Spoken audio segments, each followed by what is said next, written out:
Hello everyone, welcome to mathematics madness. आज हम पढ़ने वाले हैं chapter 9 some applications of trigonometry.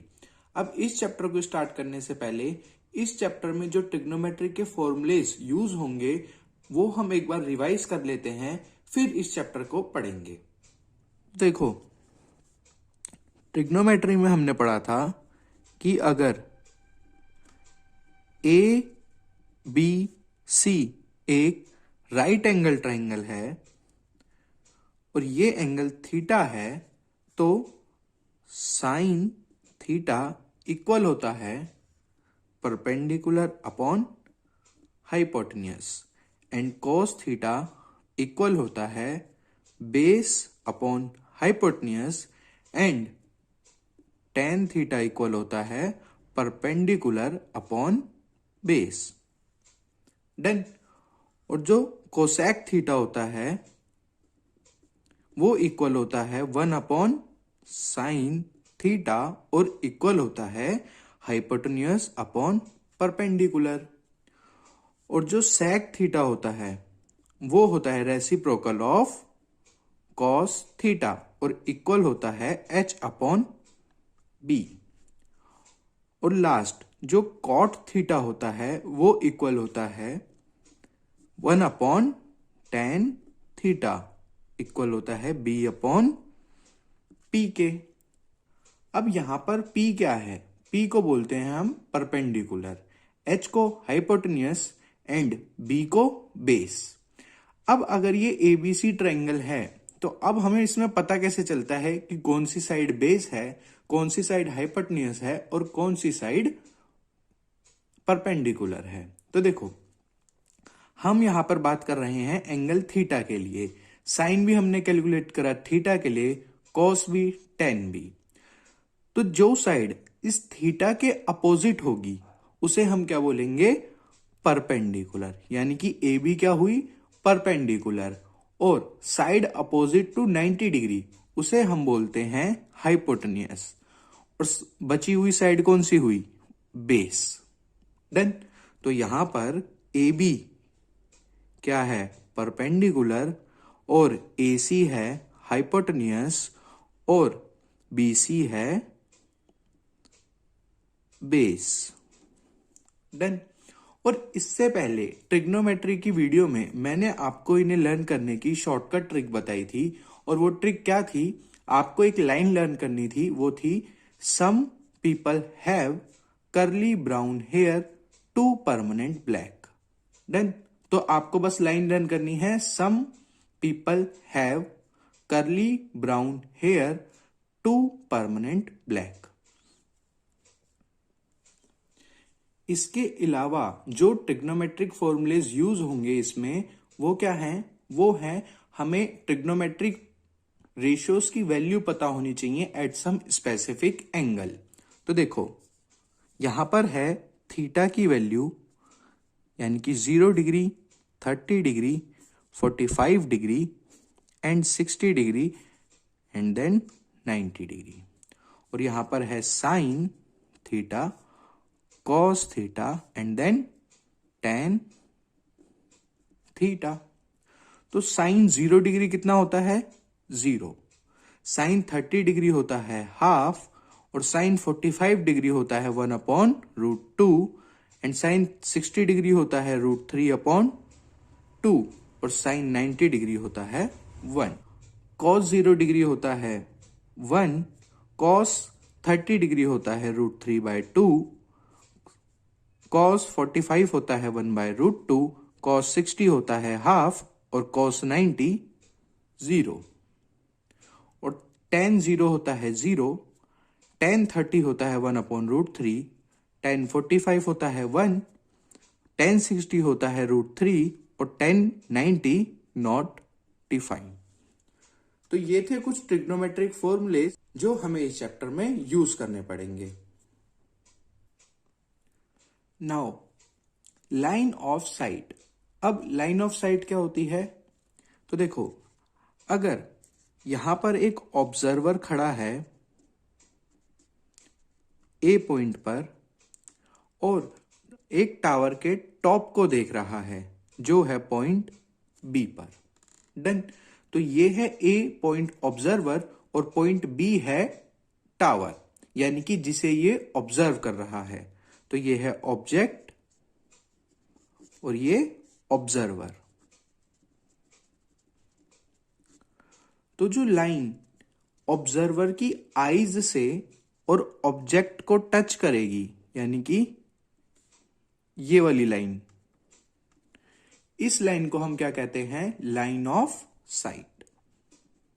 Line of site. इसे आप ऐसे भी समझ सकते हो कि आप एक ग्राउंड फ्लोर पे खड़े हो और आप ग्राउंड फ्लोर पे खड़े होके अपनी बिल्डिंग के टॉप को देख रहे हो। तो जो बिल्डिंग के टॉप को और आपकी आईज को जो लाइन ज्वाइन करेगी, ये वाली लाइन, इसको क्या कहेंगे हम? Line of sight. तो हम लाइन ऑफ साइट को डिफाइन कैसे करेंगे? The line drawn from eye of the observer to the point in the object viewed by the observer. यानी कि लाइन जो ऑब्जर्वर की आई से लेके ऑब्जेक्ट तक जो लाइन होगी उसे क्या कहते हैं हम? Line of site. डन। अब पढ़ेंगे हम एंगल ऑफ एलिवेशन क्या होता है और एंगल ऑफ डिप्रेशन क्या होता है। Now angle of elevation. The angle of elevation of a point viewed is the angle formed by line of sight with the horizontal when the point being viewed is above the horizontal।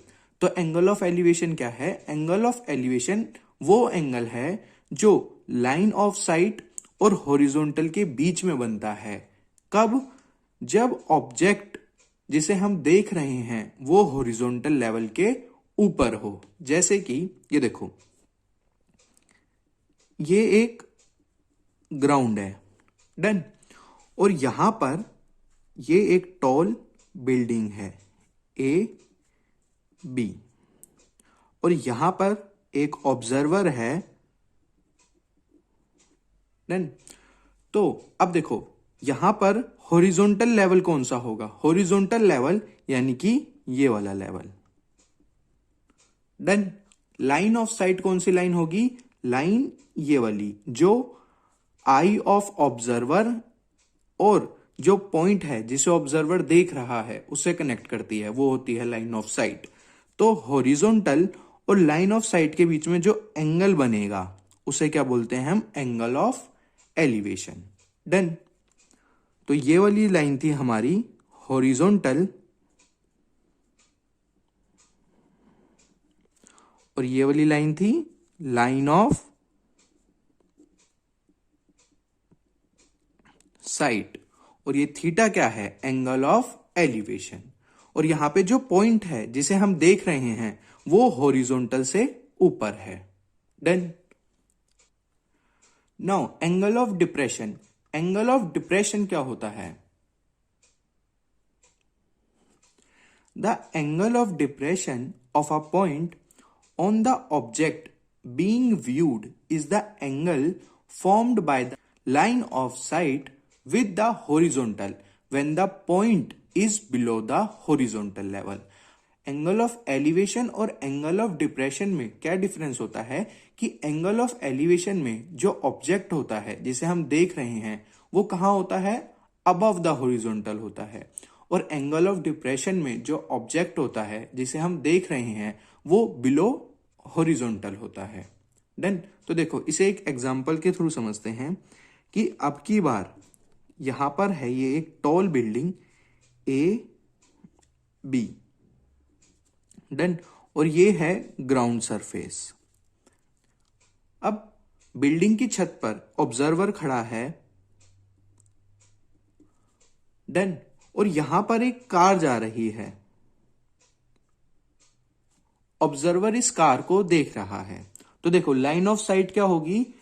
जो observer की eyes को और जिस object को वो देख रहा है उसे कनेक्ट करेगी। तो ये क्या होगी? ये होगी लाइन ऑफ साइट। और हॉरिजॉन्टल लाइन कौन सी होगी? जो ऑब्जर्वर की आई के एकदम स्ट्रेट होगी। तो ये है हॉरिजॉन्टल डन। तो एंगल ऑफ डिप्रेशन क्या है? Angle between line of site and horizontal. तो ये हो गया एंगल ऑफ डिप्रेशन। डन। और यहां पे आपकी बार जो ऑब्जेक्ट है वो हॉरिजॉन्टल के नीचे है। तो यही था angle of elevation and angle of depression का कंसेप्ट। अब कुछ क्वेश्चन सॉल्व करते हैं ताकि हमें ये कंसेप्ट एकदम क्लियर हो जाए। Question number 1, a tower stands vertically on a ground from a point on the ground which is 15 meter away from the foot of tower. The angle of elevation of top of tower is found to be 60 degree. Find the height of tower. तो देखो solution of question number 1। Question में given है कि एक tower है जो ground पर vertically खड़ा है। तो टावर है A B. Done. From a point on ground which is 15 metre away from the foot of tower. अब टावर के फुट से एक पॉइंट है सी जो कितनी दूर है? 15 मीटर दूर है। Done. The angle of elevation of top of tower is found to be 60 degree. इस पॉइंट से और यहां पर जो एंगल ऑफ एलिवेशन है वो कितना है? 60 डिग्री है।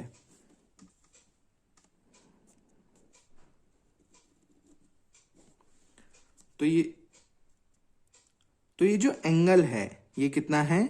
60 डिग्री। तो हमें फाइंड करनी है, find the height of tower, यानी कि ए बी हमें फाइंड करनी है। तो देखो अभी मैंने आपको बताया कि जो साइड एंगल के अपोजिट होती है यानी कि ए बी वो क्या कहलाती है? वो कहलाती है परपेंडिकुलर। और ये जो साइड है बी सी ये क्या कहलाएगी? ये कहलाएगी बेस। तो अब हमें एक ऐसा ट्रिग्नोमेट्रिक रेशियो यूज करना है जिसके अंदर परपेंडिकुलर आता हो और बेस आता हो। तो ऐसा ट्रिग्नोमेट्रिक रेशियो क्या होगा? वो होगा tan थीटा, क्योंकि tan थीटा इक्वल होता है परपेंडिकुलर अपॉन बेस। यहां पर थीटा की वैल्यू कितनी है? 60 degree. tan 60 degree equal to perpendicular है ए बी अपॉन बेस किसके बराबर है? 15 मीटर की। तो tan थीटा होता है √3 ए बी अपॉन 15। तो ए बी की वैल्यू कितनी आएगी? A B equal to 15√3 metre. तो ये था सॉल्यूशन क्वेश्चन नंबर 1 का। अब करते हैं क्वेश्चन नंबर 2। क्वेश्चन नंबर 2 है, an electrician has to repair an electric fault on a pole of height 5 metre. She needs to reach a point 1.3 metre below the top of pole to undertake the repair work. What should be the length of ladder that she should use, which when inclined at an angle of 60 degree to the horizontal would enable her to reach the required position? How far from foot of pole should she place the foot of the ladder? तो देखो solution 2। एक electrician है जिसे एक पोल पे electric fault को ठीक करना है और पोल की हाइट कितनी है? 5 मीटर। तो देखो ये है पोल ए बी और इसकी हाइट कितनी है? 5 metre. Done. She need to reach a point 1.3 metre below the top of the pole. Pole के टॉप से 1.3 मीटर यानी कि यहां पे उसे रीच करना है ताकि वो यहां पर पहुंचकर यहां पे जो फॉल्ट है उसे ठीक कर सके। What should be the length of ladder that she should use which when inclined at an angle of 60 degree to the horizontal? अब यहां पर एक लैडर है और हमें बतानी है इस लैडर लेंथ,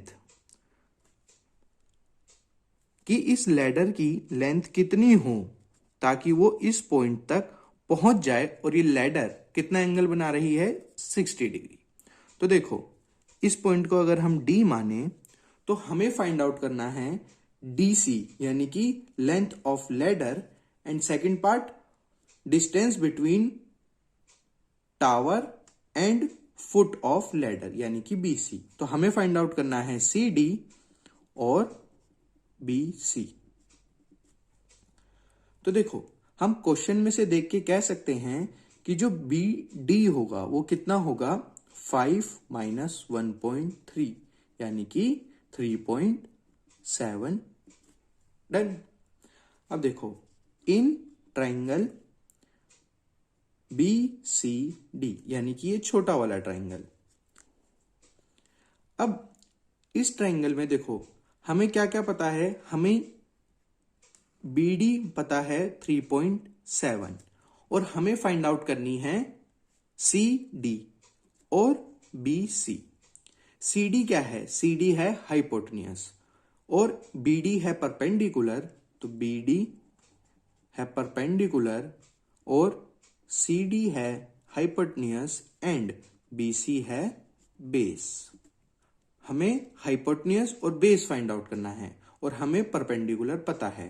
तो देखो, साइन थीटा कितना होता है, सम पीपल हैव, तो साइन 60 डिग्री कितना होगा, परपेंडिकुलर, यानी 3.7 अपॉन हाइपोटेन्यूज। हाइपोटेन्यूज हमें नहीं पता, जो है सी डी। तो साइन 60 होता है √3/2 और ये हुआ 3.7 अपॉन सी डी। डन। तो यहां से सी डी की वैल्यू कितनी आएगी, 3.7 इंटू 2 अपॉन √3। तो सी डी इक्वल होगा 4.28 मीटर। देन ऐसे ही हम यूज करेंगे कॉस थीटा, जो होता है b अपॉन एच। तो कॉस 60 डिग्री इक्वल होगा बेस, यानी कि बी सी अपॉन हाइपोटेन्यूज, जो अभी हमने फाइंड आउट करी 4.28।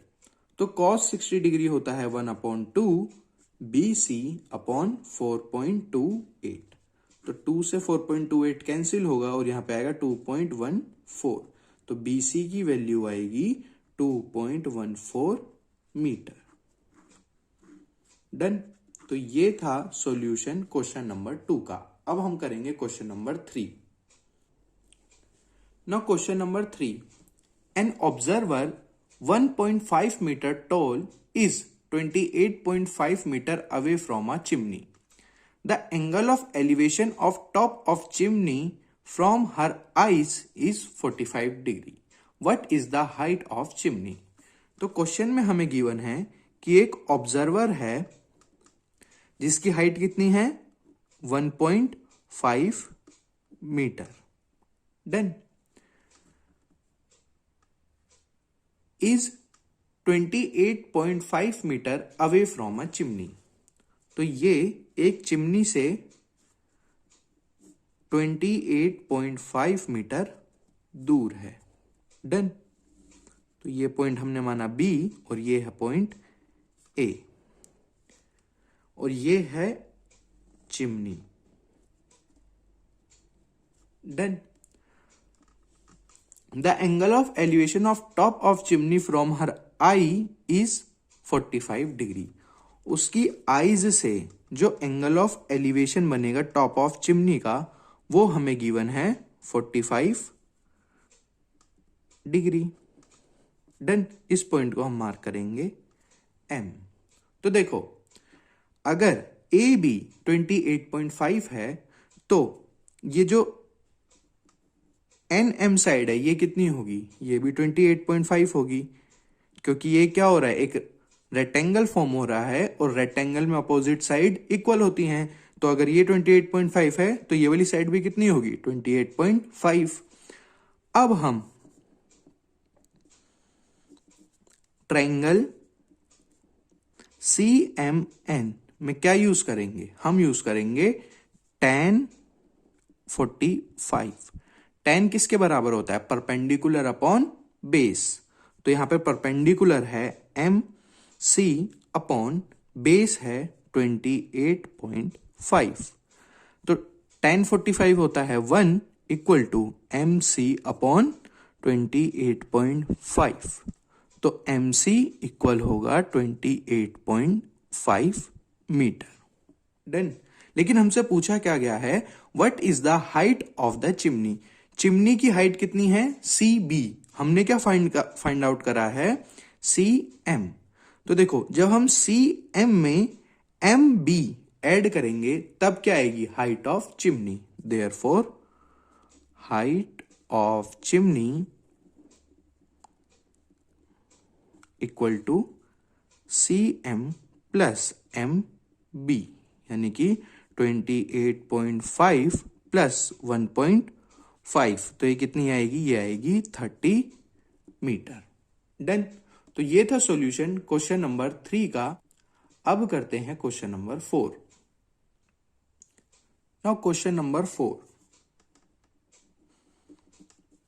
From a point P on the ground the angle of elevation of top of 10 meter tall building is 30 degree। तो देखो, ये एक बिल्डिंग है ए बी। डन। और बिल्डिंग की हाइट कितनी है? 10 मीटर। तो ये है 10 metre. A point P on the ground, और एक ग्राउंड पर पॉइंट है P। डन। तो टॉप ऑफ बिल्डिंग का पॉइंट P से जो एंगल ऑफ एलिवेशन है वो कितना है? 30 डिग्री है। Done. A flag is hosted eight top of the building and the angle of elevation of top of flag from the point P is 45 degree. अब इस building के टॉप पर, यानी कि यहां पर एक फ्लैग है, और इस फ्लैग के टॉप का जो एंगल ऑफ एलिवेशन है पॉइंट P के साथ, वो कितना है? 45 डिग्री। डन। अब हमें क्या फाइंड आउट करना है? हमें फाइंड करनी है find the height of flag staff and the distance of building from point P। अब हमें फाइंड आउट करनी है इसमें पी बी और ए एफ। अगर हम इस पॉइंट को माने एफ, तो हमें ए एफ और पी बी फाइंड आउट करनी है। तो देखो, in triangle P A B triangle में tan 30 डिग्री इक्वल होगा टू, ये किसके बराबर होता है? Perpendicular upon base. तो tan 30 डिग्री होता है 1/√3, और परपेंडिकुलर कितना है? 10, और बेस है जो हमें फाइंड आउट करना है पी बी। तो पी बी की वैल्यू आई √3 इंटू 10, और क्वेश्चन में हमें गिवन है √3 को हमें कितना यूज करना है? 1.732। तो P B equal to 1.732 into 10।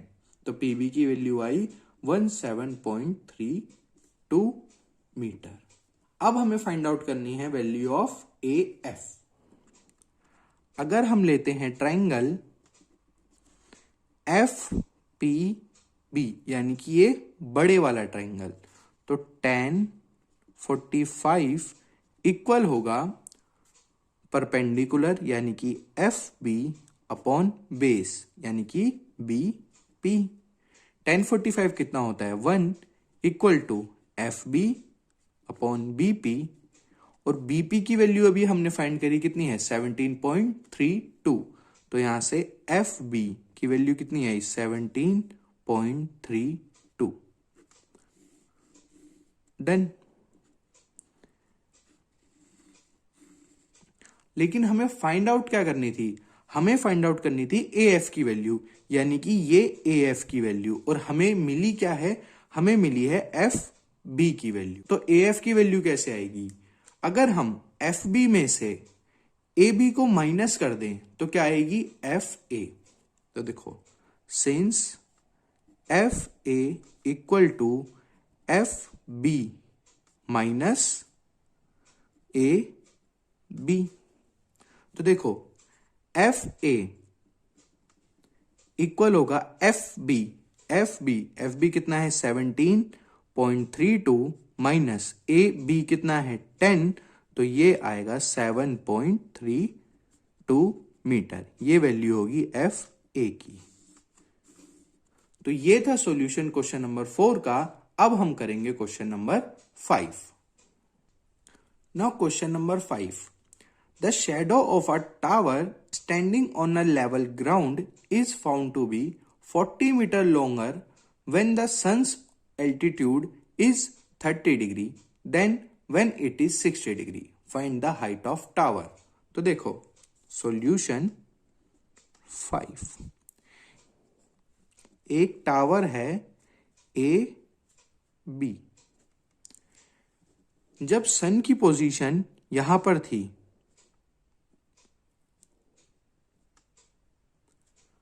तो जो एंगल ऑफ एलिवेशन बन रहा था शैडो के साथ वो कितना था 30 डिग्री। तो ये थी शैडो बीसी। और जब सन की पोजीशन चेंज हुई तो शैडो की पोजीशन भी चेंज होगी। क्यों? क्योंकि शैडो किसकी वजह से बनती है? सन की वजह से। तो अब जो एंगल ऑफ एलिवेशन है वो हो गया है 45 डिग्री। डन। ये तो हमें क्वेश्चन में ही बताया है। अब क्वेश्चन में एक बात और बताई गई है कि the shadow of tower standing on a level ground is found to be 40 metre longer. कि जब एंगल 30 डिग्री है तो जो शैडो बनेगी वो 40 मीटर लॉन्गर होगी उस शैडो के जो 45 डिग्री एंगल पर बन रही है। तो 45 डिग्री एंगल पे जो शैडो बन रही है वो कितनी है? B D. और जो शैडो 30 डिग्री पे बन रही है वो है बी सी। डन। तो देखो हमें गिवन है क्वेश्चन में जो बी डी है, जो बी सी है वो इक्वल है B D plus 40 metre. Done. और हमें फाइंड आउट करनी है ए बी। तो देखो अगर हम ट्राइंगल लेते हैं, in triangle A B D tan 45 किसके इक्वल होगा?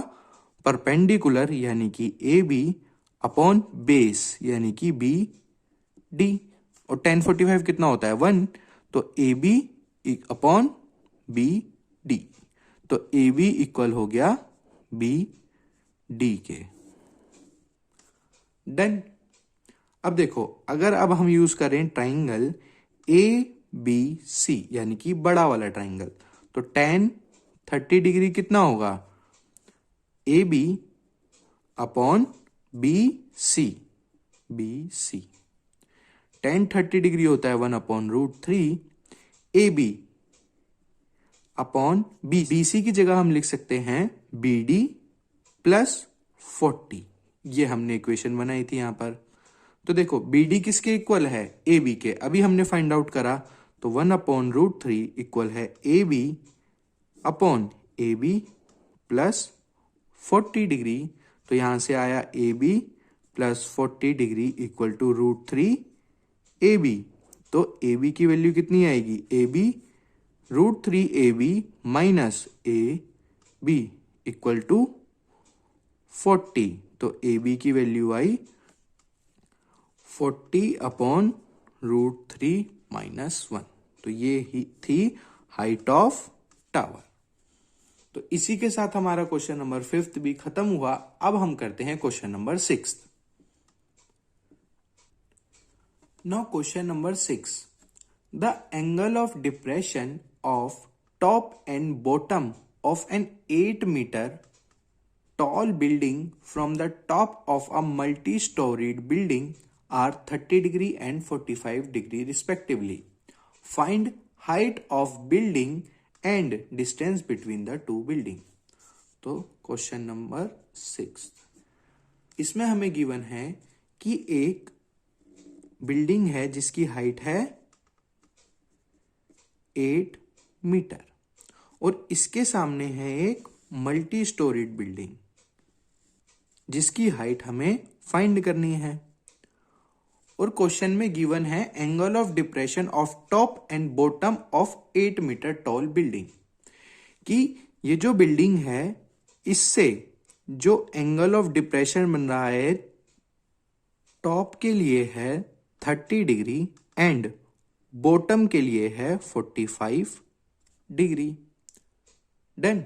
तो हम इसकी नेमिंग करते हैं ए बी सी डी ई। तो देखो एंगल जो ए ई डी है वो कितना होगा, वो होगा 30 डिग्री। क्यों? क्योंकि ये वाला जो एंगल है, ये वाला एंगल और ये वाला एंगल, ये दोनों इक्वल हो। ऐसे ही जो एंगल ए सी बी है वो कितना होगा, 45 डिग्री, क्योंकि ये कंप्लीट एंगल और ये वाला एंगल इक्वल होंगे। तो अब हम यूज करेंगे in triangle A D E. A D E triangle में tan 30 डिग्री इक्वल है A D upon D E के। तो tan 30 डिग्री होता है 1/√2 equal to A D upon D E. Therefore D E equal to √3 equation number 1। अब हम use करेंगे in triangle A B C. tan 45 equal to A B upon B C. अब ये जो ई डी है और बी सी है, क्या ये दोनों इक्वल होंगी? बिल्कुल होंगी। क्यों? क्योंकि ये अपोजिट साइड ऑफ रेक्टेंगल हैं। तो देखो tan 45 कितना होता है, 1 equal to A B upon B C. तो यहां से ए बी इक्वल आया बी सी के, इक्वेशन नंबर 2। अब जो साइड बी सी है वो किसके बराबर है, डी ई के। क्यों? क्योंकि अपोजिट साइड ऑफ रेक्टेंगल है। तो ए बी इक्वल होगी ई डी के, और ई डी किसके इक्वल है, √3 AD। तो A B equal to √3 AD। Done. तो हम लिख सकते हैं ए बी इक्वल है √3 AD। AD को क्या लिख सकते हैं हम, A B minus D B, और डी बी हमें गिवन है 8। डन। अब हम यहां से फाइंड आउट करेंगे ए बी की वैल्यू।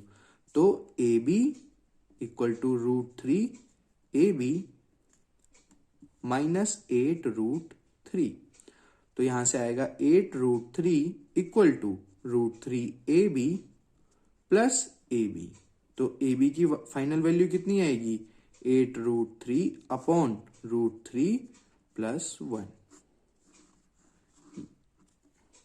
डन। तो ये क्या आई, हाइट ऑफ बिल्डिंग। और हमें क्या निकालना था, डिस्टेंस बिटवीन द बिल्डिंग, यानी कि बी सी या फिर डी ई। तो डी ई इक्वल है √3 AD। ए डी, तो ए डी कितना होगा,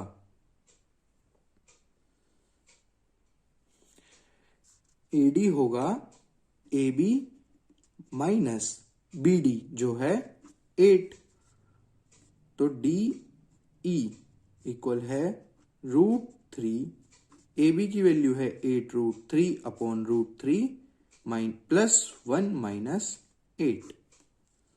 तो डी ई की वैल्यू आएगी 8√3 अपॉन √3 प्लस 1। डन। तो ये था सॉल्यूशन क्वेश्चन नंबर 6 का। अब करते हैं question number 7। Now question number 7। From a point on a bridge across a river, the angle of depression of the banks on opposite side of river are 30 degree and 45 degree. If the bridge is at height of 3 metre from the banks find the width of river. तो question में हमें given है कि देखो ये एक river मान के चलते हैं हम ऐसे,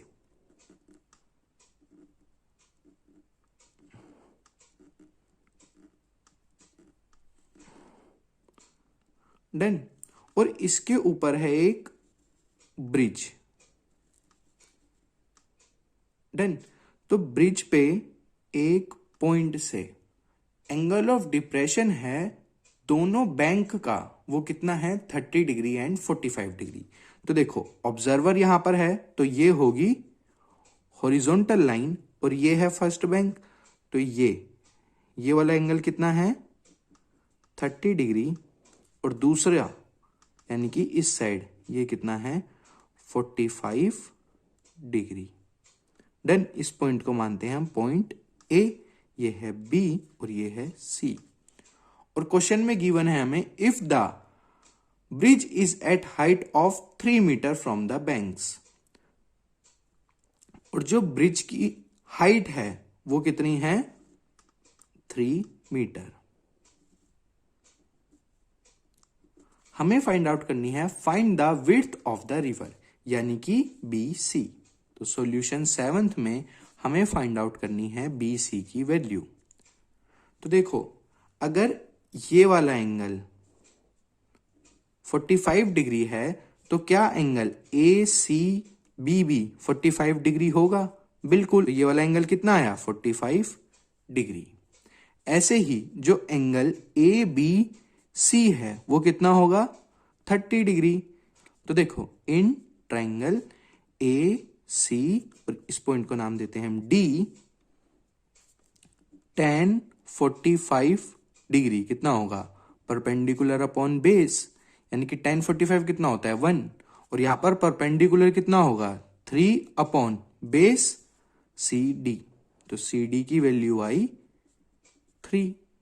ऐसे ही in triangle A B D tan 30 degree equal होगा परपेंडिकुलर अपॉन बेस के, तो tan 30 डिग्री होता है 1 अपॉन √3 इक्वल टू परपेंडिकुलर कितना है यहाँ पे 3 और बेस बी डी, तो बी डी की वैल्यू आई 3√3। हमें फाइंड आउट क्या करनी है बी सी।